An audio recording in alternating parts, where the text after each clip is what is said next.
Hey,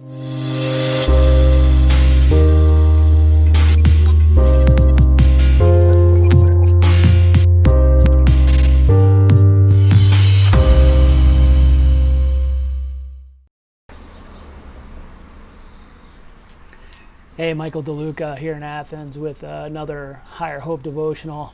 I meant to do this yesterday, but we had a great opportunity to spend a few hours with someone to talk about spiritual things and spiritual matters and a host of other things that we talked about. It was really good to have that opportunity. And as a matter of fact, we had a really good week, a lot of great opportunities to speak with people about the Lord and heaven and about church and the Christian Center, and so things are going well that way. The timing of yesterday's meeting, though, caused me to adjust my schedule, and I had to take care of a few other things, so I thought I'd do Higher Hope today. So here we go. So, we're preparing to go, many might know we're preparing to go to the States for a brief furlough for the summer, and of course we see and we hear people in turmoil all over the States, all over the world. So many people are using these times to say and do things as an opportunity to shine light where it needs to be shown, and we're praising the Lord for that. But many are also using events and things that are going on to further divide people and to bring destruction.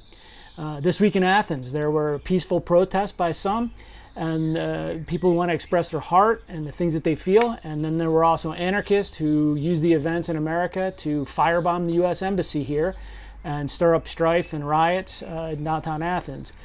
I'll be honest with you, I'm at the point where I am loath to even put things on my own social media pages or comment on somebody else's for fear of being told I'm a racist or I'm experiencing privilege or something like that. I truly believe, though, that there are issues to be addressed regarding hatred. And whether it's ethnic or religious or whatever, we need to listen to one another and understand what others believe. Notice I didn't say what others feel. There's a big difference. We need to understand beliefs based on the knowledge and perception others have. If we're ever going to understand people and work together to find truth and to find healing.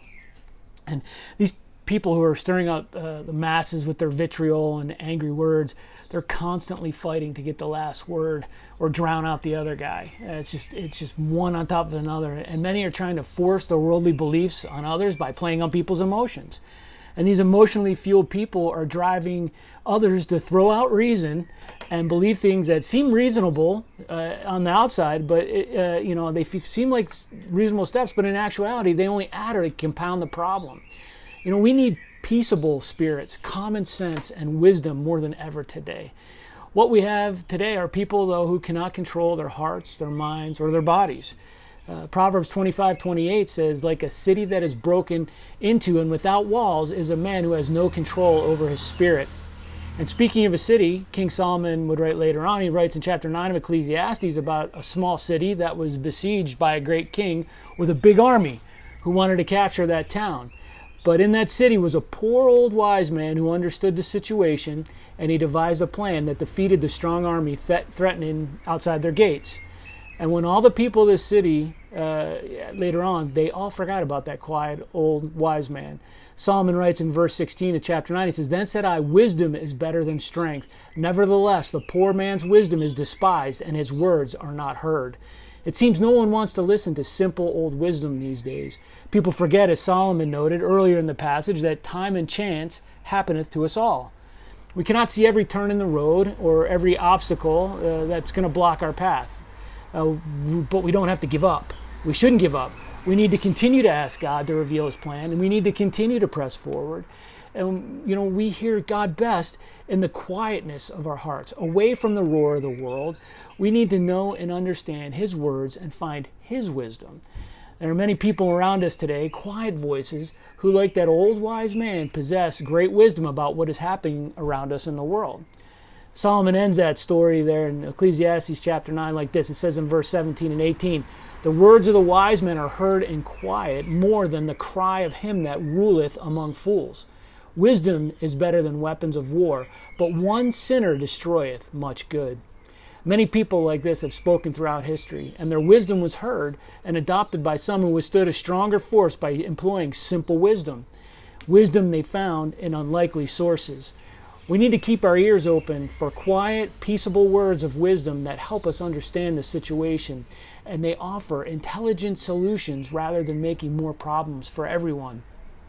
Wisdom, knowledge of truth with proper understanding of how to use it, is far superior to even the strongest army. All it takes is one sinner, one person who is speaking from the flesh without understanding, someone ruled by emotion, to destroy a lot of good. And I think we've seen that just in these last few weeks. How much good has been destroyed in just these last few weeks? How many lives have been destroyed? How many cities, how many buildings, statues, parks, businesses have been laid to ruin by the rantings of fools who prey on people's emotions? So I beg you, please take time to listen and find what people believe rather than what they feel. Listen for the voice of the wise. Seek those who understand the facts and quietly share wisdom with real solutions. Hey, thanks for watching. God bless you. Hope maybe you can join us tomorrow, 10 a.m. Athens time, for our church service at Hope Baptist Church of Athens, and then also tomorrow night for Bible study. God bless you. Have a great rest of your weekend.